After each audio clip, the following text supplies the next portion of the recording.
Hello students, I am your science teacher. Hope you all are fine. Now we will start our new chapter, chapter 11, Air and Water. So, in this chapter we shall learn about the air and the water. What are the air composition, what are the uses of air, and how does we purify our air, how does the air pollution causes, and how does the atmosphere help us to survive in our planet Earth, layers of atmosphere, what are the uses of water in our daily life. So all these topics we will discuss in our chapter. Now look at the learning points. First one, air, importance of the atmosphere, properties of air, water, impurities in water, layers of the atmosphere, composition of air, uses of air pressure, properties of water. All these topics we will discuss in our chapter. Now students get ready for the questions, answer the following questions. So first question is what is ozone layer? Ozone layer क्या होती है? एक layer जो हमारे planet को सन की ultraviolet radiation से बचाती है. Now student right the answer. A layer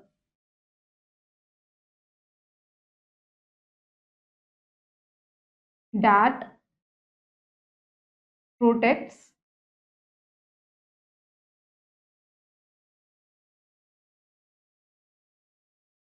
our planet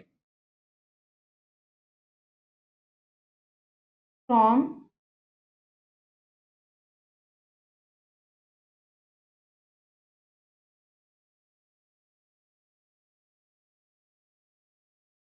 ultraviolet radiations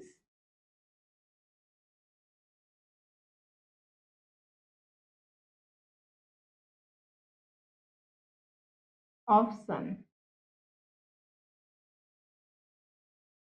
Now students, next question is what will happen if there is no atmosphere on earth? बच्चों, अगर हमारे अर्थ के ऊपर एटमॉस्फेयर की लेयर नहीं होगी तो क्या होगा? There will be no possible of life on earth. हमारे अर्थ पे लाइफ पॉसिबल ही नहीं हो पाएगी. There will be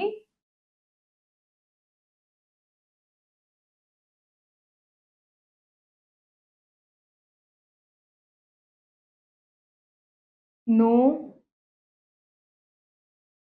life possible on earth. Now student, next question is what will happen if there is no water on earth? बच्चों, क्या होगा अगर अर्थ पे वाटर खत्म हो जाएगा या वाटर होगा ही नहीं? बच्चों, कोई भी लिविंग बींग सरवाइव नहीं कर पाएगा बिना वाटर के. All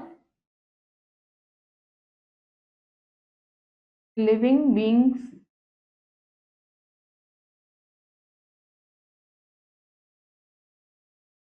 will not survive on earth. Now students, let's begin the chapter. Air and water are essential for life. हवा और पानी दोनों ही हमारी जिंदगी के लिए, लाइफ के लिए जरूरी होते हैं. We mainly use air for breathing. हम हवा हमारे लिए ब्रीथिंग के लिए जरूरी है, सांस लेने के लिए. एंड वाटर फॉर ड्रिंकिंग, और पानी पीने के लिए. Without air and water there will be no life on earth. हवा और पानी के बिना अर्थ पे कोई भी लाइफ पॉसिबल नहीं है. Air and water have different properties. Air और वाटर की दोनों की खुद की अलग प्रॉपर्टीज होती हैं. Now students start with air. Air is present all around us. Air हर जगह है बच्चों. All living things need air to breathe. सारे ही लिविंग थिंग्स को हवा की जरूरत होती है सांस लेने के लिए, including plants, animals and us. We breathe in oxygen that is present in the air. हम क्या करते हैं? ऑक्सीजन ब्रीथ करते हैं, जो ऑक्सीजन हमें एयर से मिलती है. The blanket of air that surround the planet Earth is called atmosphere. वो ही एयर की ब्लैंकेट जो हमारे अर्थ के चारों ओर है, उसी को हम क्या कहते हैं? एटमॉस्फेयर यानी वातावरण. It extend to 100 of kilometre above the earth. बच्चों, हमारे अर्थ से वो 100 ऑफ किलोमीटर तक एक्सटेंड है. Now students, let's read knowing fact. Sound needs a medium to travel. Sound को बच्चों एक मीडियम की जरूरत होती है ट्रेवल करने के लिए, एक जगह से दूसरी जगह पास होने के लिए. Air work as a medium for us to hear different sound around us.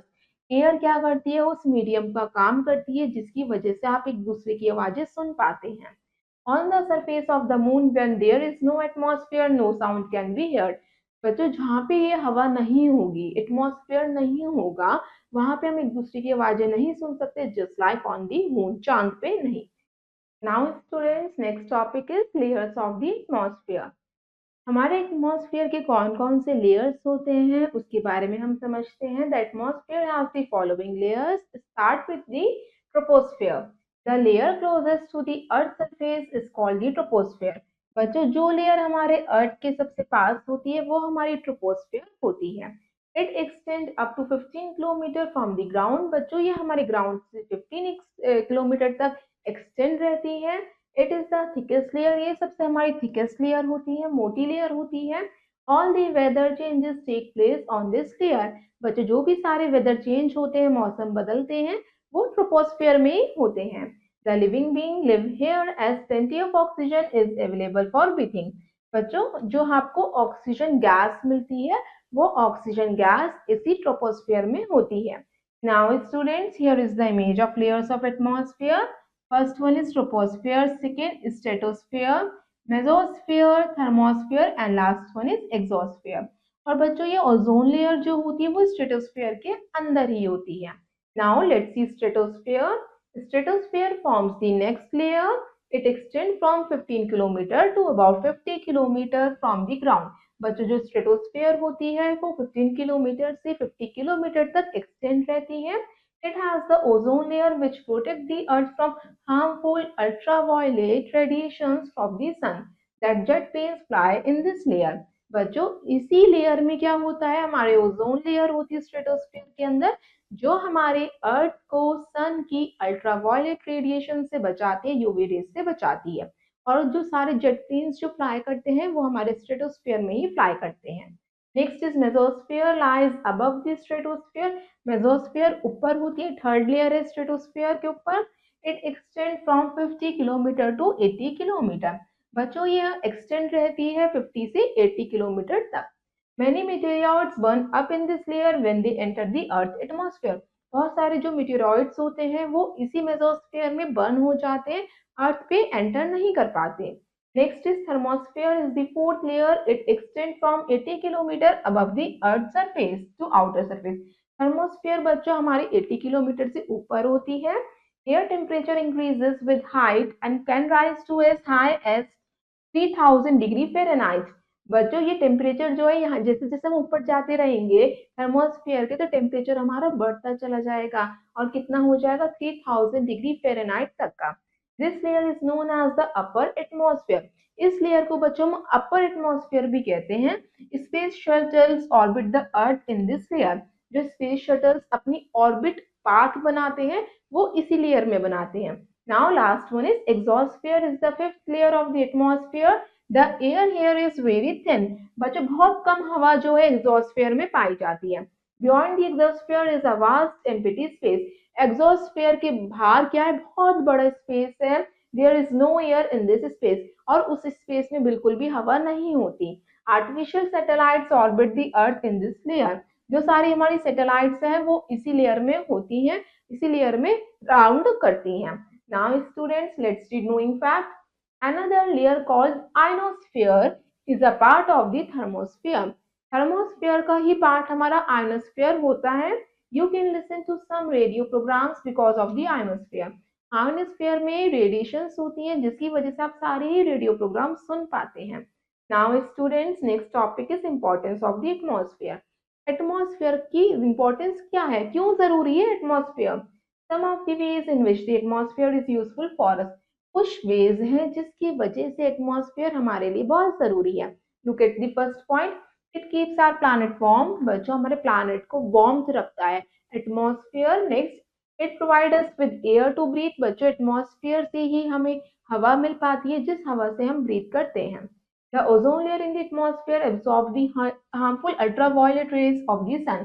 Ozone layer बच्चों हमारे एटमॉस्फेयर के अंदर ही होती है जो सन के सारे यूवी रेज को एब्सॉर्ब करती है। The atmosphere helps in recycling water through the water cycle. अगर बच्चों एटमॉस्फेयर नहीं होगा तो वाटर खत्म हो जाएगा, वाटर की रिसाइकलिंग नहीं हो पाएगी। Now next is composition of air. Air consist of mixture of gases. हवा में बहुत सारी गैसेस का मिक्सचर होता है। Nitrogen and oxygen are the main gases found in air. Nitrogen और ऑक्सीजन हमारी मेन गैसेस होती हैं जो एयर में पाई जाती हैं। Oxygen is used for respiration and for burning. Respiration के लिए और किसी भी चीज को बर्न करना है, जलाना है, उसके लिए ऑक्सीजन गैस की रिक्वायरमेंट होती है। Nitrogen does not support burning. Nitrogen बच्चों बर्निंग को सपोर्ट नहीं करती। In the absence of nitrogen even a small fire can become very big. बच्चों अगर छोटी सी भी फायर है, नाइट्रोजन के बगैर क्या हो जाएगी, वो बिग हो जाएगी। It is also use by plants to make food. बच्चों नाइट्रोजन की हेल्प से ही प्लांट्स क्या करते हैं, फूड को प्रिपेयर कर पाते हैं। In addition to nitrogen and oxygen, इन दोनों गैसेस के अलावा air consist of small amount of some other gases including, और भी गैसेस हमारी एयर में कंप्राइज रहती हैं, including argon, carbon dioxide, neon, helium and methane. Now students here is the pie chart of the composition of the air. सबसे ज्यादा nitrogen percent होता है 78, then oxygen 21% and other gases is 1%। Beside gases, gases के अलावा air also contains water vapour. हवा में water vapour भी होते हैं, डस्ट पार्टिकल्स भी होते हैं, पॉलन एंड बैक्टीरिया भी होते हैं। The water vapour in the air is the source of rain and snow. जो हमारे वाटर वेपर्स होते हैं उनकी वजह से ही हमारे बारिश आती है या स्नोफॉल होता है। Now let's read knowing fact. Helium is used to fill gas balloons because it is lighter than air and floats up. Helium सबसे बच्चों हल्की गैस होती है जो बलून्स में फिल की जाती है, जिसकी वजह से आपके बलून्स जो होते हैं स्काई में फ्लोट कर पाते हैं। Taking the balloon with it, argon is filled in bulb. Bulb में बच्चों आर्गन गैस फिल रहती है, while glow sign have neon gas inside them. और जिसकी वजह से आपका बल्ब जो है ग्लो करता है, उसमें नियॉन गैस भी होती है। Now come to the properties of air. First is air occupies space. Air space भी ऑक्यूपाई करती है। एयर इज मैटर, आप सभी को पता है कि मैटर तो स्पेस ऑक्यूपाई करता है, और एयर क्या है, एयर भी मैटर है। therefore it must take up space. Here is an activity to demonstrate that air occupies space. अब हम एक एक्टिविटी के थ्रू समझेंगे कि एयर भी स्पेस ऑक्यूपाई करती है।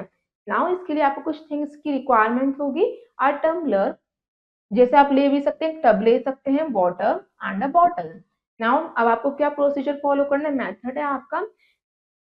Take a tumbler filled with water. सबसे पहले आपने एक टम्बलर लिया और उसे वाटर से फिल करा, and bottle. Insert the bottle and try to push it down into the water. आपने एक बॉटल ली और उसमें वाटर को फिल करा और उसे पुश करने की कोशिश करी बैक साइड से, जिस तरीके से इमेज में शो कर रखा है टम्बलर में। It is difficult to do so. बच्चों बहुत डिफिकल्ट होगा ये करने के लिए, क्योंकि बॉटल आपकी ऑलरेडी फिल्ड है वाटर से। Next, fill the water a little and push it into the water. फिर आपने क्या करा, आपने बॉटल को थोड़ा सा टिल्ट करा, टेढ़ा करा, फिर उसे क्या करा, टम्बलर में पुश करा। तो आप क्या देखेंगे, ऑब्जर्वेशन हम क्या करेंगे, the air bubbles are escaping. Bubbles जो है बाहर निकलने स्टार्ट हो रहे हैं, जो गैसेस के बबल्स हमारे वाटर में प्रेजेंट थे।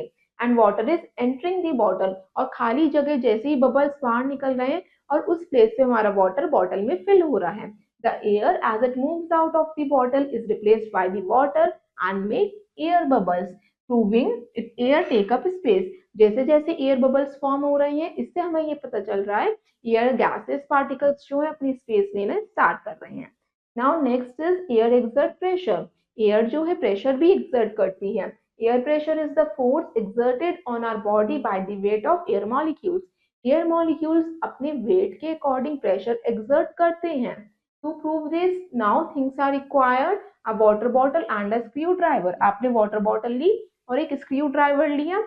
Now follow the method, make a hole in the bottle with the help of screwdriver. आपने बॉटल्स में इस तरीके से होल कर लिए जिसमें आपको डायग्राम में शो कर रखा है, स्क्रू ड्राइवर की हेल्प से। Try pouring the water into the bottle. फिर आप क्या करेंगे, बॉटल में ऊपर से पोर करेंगे water. Make another hole a little away from the first one. आपने थोड़े थोड़े डिस्टेंस में ये होल्स बनाने हैं। Now again pour the water into the bottle. फिर आप दोबारा ही पोर करेंगे बॉटल में। फिर क्या देखते हैं, आप क्या ऑब्जर्व करेंगे, when one hole is made, जब आपने एक होल बनाया था, the water comes out very slowly, पानी धीरे धीरे बाहर आ रहा था। once the second hole is made, it comes out fast. जैसे आपने दूसरा होल बनाना स्टार्ट करा, फिर आपका पानी तेजी से बाहर आना स्टार्ट हो गया. Conclusion: air entered the bottle when the second hole is made. बच्चों, जैसे ही हमने बॉटल में सेकंड होल बनाया था तो एयर के पार्टिकल्स बॉटल में एंटर होना स्टार्ट हो गए थे. As air entered the bottle, it pressure pushes the water out. फिर एयर के पार्टिकल्स क्या कर रहे थे? वाटर मॉलिक्यूल्स को बाहर आने के लिए पुश कर रहे थे. Just shown in the image. Next property is air is needed for burning. बच्चों, हवा की जरूरत होती है किसी भी चीज को बर्न करने के लिए. The oxygen in the air keeps the fire burning. अगर बच्चों एयर में ऑक्सीजन है तो वो हमारी जो बर्निंग प्रोसीजर है वो चलता रहता है. There can be no fire without air oxygen. बच्चों, कोई भी फायर पॉसिबल नहीं है without oxygen. Now things are required to experiment this. Two candles, आपने 2 कैंडल्स ली, एक ग्लास ली, एक टेबल लिया and matchbox. Now follow the method. Take 2 candles, आपने 2 कैंडल्स ली and place them on a table. दोनों को ही अपने टेबल पे प्लेस कर दिया. Light them and see them burning. आपने दोनों ही क्या करा? कैंडल्स को लाइट अप कर दिया और उन्हें बर्न होते हुए देखेंगे. Then put a glass over one of the candles. फिर आपने क्या करा? एक कैंडल पे अपना ग्लास उल्टा करके बैकवर्ड पोजिशन में ढक दिया. What do you observe? फिर आपने क्या ऑब्जर्व करा? Look at the observation. The flame of the candle covered with glass will go out after some time.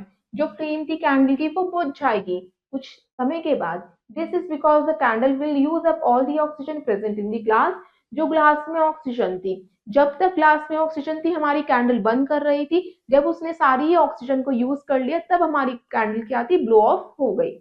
When all oxygen is used up, it will not be able to burn anymore and get extinguished. Now students, next property is air has weight. Air का खुद का weight भी होता है. An empty gas cylinder weighs less than a full. आपने देखा होगा जो हमारे किचन में गैस सिलेंडर होता है, जो खाली गैस सिलेंडर होता है उसका वेट हल्का होता है और हमारा जो गैस सिलेंडर जिसमें गैस होती है उसमें ज्यादा वेट होता है. तो मतलब गैस का खुद का वेट भी है. This is because air gas has weight. The following activity demonstrate this property. इसको समझने के लिए एक हम एक्टिविटी को डेमोन्स्ट्रेट करके देखेंगे. Now students, things are required. 2 balloons चाहिए आपको, एक रूलर चाहिए और एक sellotape. Now follow the method. Blow up 2 balloons. आपने क्या करे? बैलून्स को ब्लो अप करा so that they are same in size. दोनों को सेम साइज में ब्लो करना है आपको. Tie a string to each balloon. आपने क्या करा? स्ट्रिंग की हेल्प से दोनों ही एंड्स पे बलून्स को टाई कर दिए जैसे आपको इमेज में शो कर रखा है. Tie each of the balloons to each of the end of the ruler tight enough so that the strings do not slip. आपको टाइटली बाइंड करना है अपने बलून्स को. Tie a string loosely around the center part of the ruler. फिर आपने क्या करा? एक लूजली स्ट्रिंग सेंटर में टाई करी. Now prick one balloon with a needle. फिर आपने ऐसे पकड़ लिया उसे और एक बलून को प्रिक कर दिया, उसे हमने फोड़ दिया, उसकी गैस निकाल दी. Now observe. You will observe the ruler tilts toward the inflated balloon. फिर आप क्या देखेंगे कि जो हमारा रूलर है वो क्या कर देगा? टिल्ट हो जाएगा, झुक जाएगा किस बैलून की तरफ? इन्फ्लेटेड बैलून की तरफ. हमने क्या कंक्लूजन निकाला? The inflated balloon has air in it. जो इन्फ्लेटेड बैलून है, जो हमारा फूला हुआ बैलून है, उसके अंदर गैस है जो हैवी है, जिसने अपने आप को क्या कर लिया? दूसरे बैलून्स को हाई अप कर दिया और खुद लो डाउन हो गया. Why it is heavier than the other balloon? This proves that air has weight. Now students, next is use of air pressure. कैसे एयर प्रेशर का इस्तेमाल होता है? We make use of air pressure in many ways. बच्चों, air pressure का use हम अलग अलग चीजों में करते हैं. We use air pressure to drink juice from a straw. बच्चों, हम एयर प्रेशर से ही तो जूस को ड्रिंक करते हैं, स्ट्रॉ में जूस को लेते हैं. When we suck on the straw, the air is drawn out and no air is left in the straw. जैसे ही हम स्ट्रॉ से जूस को सक करते हैं, जूस उसमें आ जाता है. The pressure inside the straw becomes lower than the pressure in the air outside the straw. जिसकी वजह से जो हमारे स्ट्रॉ के अंदर का प्रेशर है वो लो हो जाता है और हमारे एयर का प्रेशर जो है वो ऊपर आने की कोशिश करता है और जूस को ऊपर लेके आते हैं स्ट्रॉ के. It forces the liquid into the straw and the juice come into our mouth. A medicine dropper works on the same principle. आपने मेडिसिन ड्रॉपर देखा होगा जिससे लिक्विड में से मेडिसिन ली जाती हैं, वो भी इसी सेम प्रिंसिपल पे काम करता है. What happens when you go on filling air into a balloon? बच्चों, क्या होगा अगर आप एयर बलून में एयर फिल ही करते रहेंगे तो? It burst with a bang. एक टाइम के बाद वो बलून क्या हो जाएगा? बर्स्ट हो जाएगा, फट जाएगा. Why does it burst? बच्चों बलून फट क्यों जाता है अगर हम उसमें एयर फिल करते रहते हैं? The extra air exerts pressure on the walls of the balloon, क्योंकि जो एक्स्ट्रा गैस हम उसमें फिल कर देंगे तो उसकी गैसेस के मॉलिक्यूल्स क्या करेंगे, उस बलून की वॉल्स को क्या करेंगे, पुश करेंगे, धक्का देंगे और बाहर निकलने की कोशिश करेंगे, और जिसकी वजह से बलून बर्स्ट हो जाता है। When the pressure becomes greater the balloon burst. Air is compressed into smaller spaces. बच्चों एयर जो है छोटे छोटे स्पेसेस में भी कंप्रेस हो जाती है।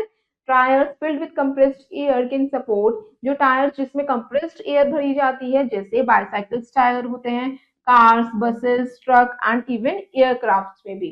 Now next is water.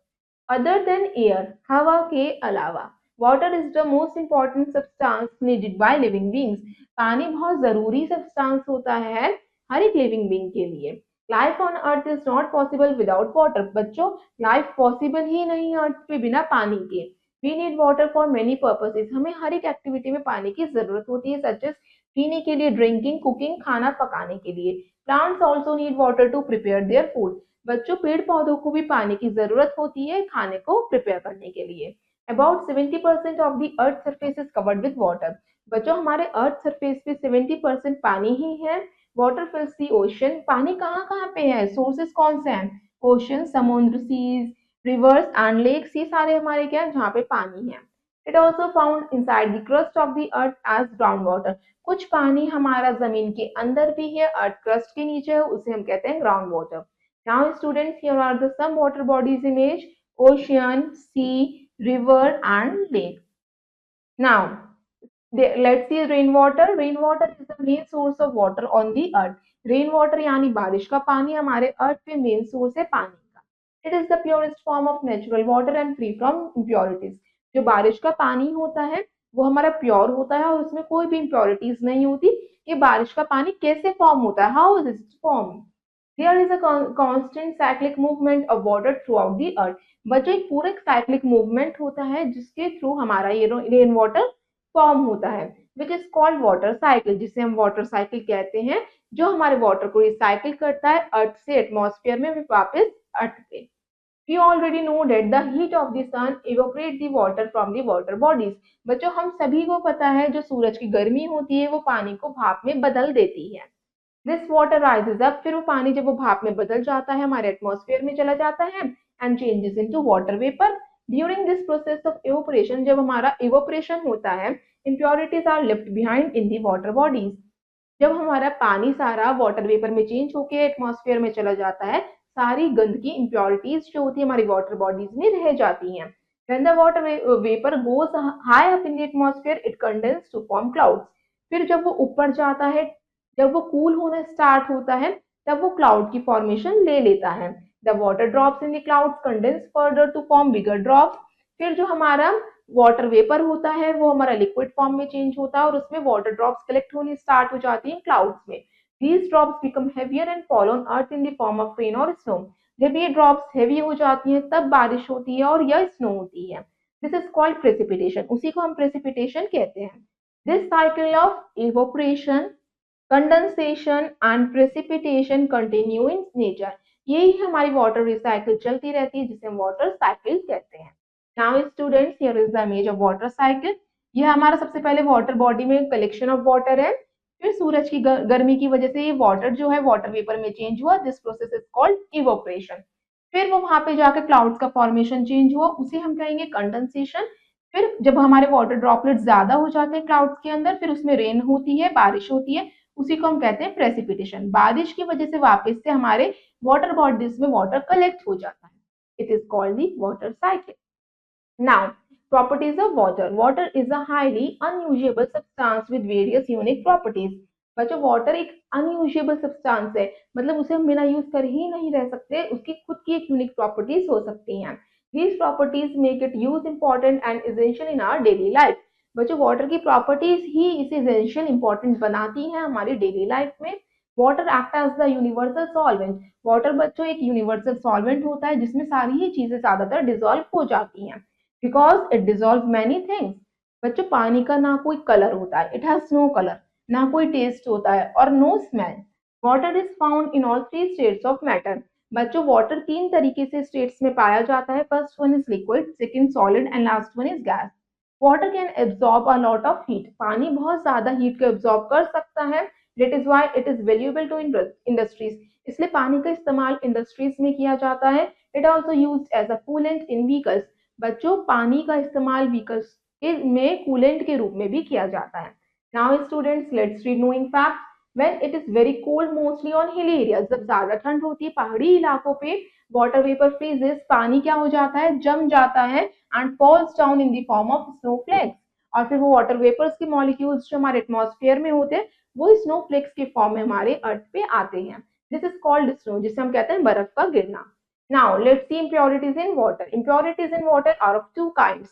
बच्चों इम्प्योरिटीज जो होती है पानी में दो तरीके की होती हैं। First one soluble impurities, they are soluble in water, जो हमारी इम्प्योरिटीज गंदगी पानी में घुल जाती है।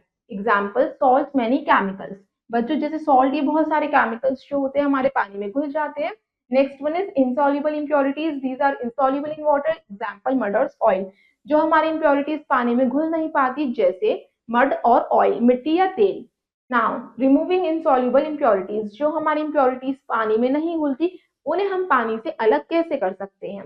insoluble impurities are removed from water by three methods, इसके तीन तरीके हैं। First one sedimentation, second decantation and last one is filtration. Now start with sedimentation. Water with insoluble impurities is left undisturbed. बच्चों हमें पानी जो गंदा है उसको बिना डिस्टर्ब करे कुछ देर के लिए ऐसे छोड़ दें। After some time the insoluble impurities settle down at the bottom. आप देखेंगे जो impurities है सारी गंदगी है उसकी पानी के नीचे बैठ जाएगी। This process is called sedimentation. उसी को हम sedimentation कहते हैं, just shown in the image. Next is decantation. In sedimentation, the impurities settle down at the bottom and you can now see clean water above. बच्चों sedimentation में क्या हुआ, सारी impurities पानी के नीचे बैठ गई, अब आपको साफ पानी ऊपर दिख रहा है। This clean water is slowly poured into a separate container. आपने वो साफ पानी दूसरे कंटेनर में फिल कर लिया, उस प्रोसेस को हम कहेंगे decantation, that is shown in the image. And last step is filtration. In this process, the impure liquid is passed through a filter paper. जो हम तीसरा मेथड में क्या कर सकते हैं, जो हमारा गंदा पानी है उसको हम फिल्टर पेपर से पास करवा सकते हैं, छान सकते हैं। The filter paper work as the sieve which is used to strain tea leaves from tea at home. Filter paper एक sieve का काम करता है, जैसे चाय पत्ती को छानने के लिए हम इस्तेमाल करते हैं जब चाय बनाते हैं। The filter paper is folded twice to make a cone, filter paper को हम फोल्ड करके एक कोन की शेप में बनाएंगे।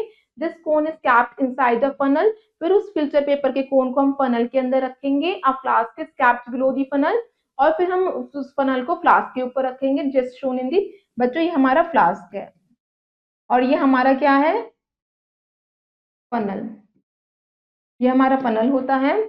अ flask is kept below the funnel, फिर हमने क्या करा, फ्लास्क फनल के नीचे रखा। The impure liquid like sand and water is poured into the funnel, जो हमारा इम्प्योर लिक्विड था just like sand and water, जो मिट्टी पानी में घुली हुई थी उसको हमने फनल के अंदर धीरे धीरे पोर करा।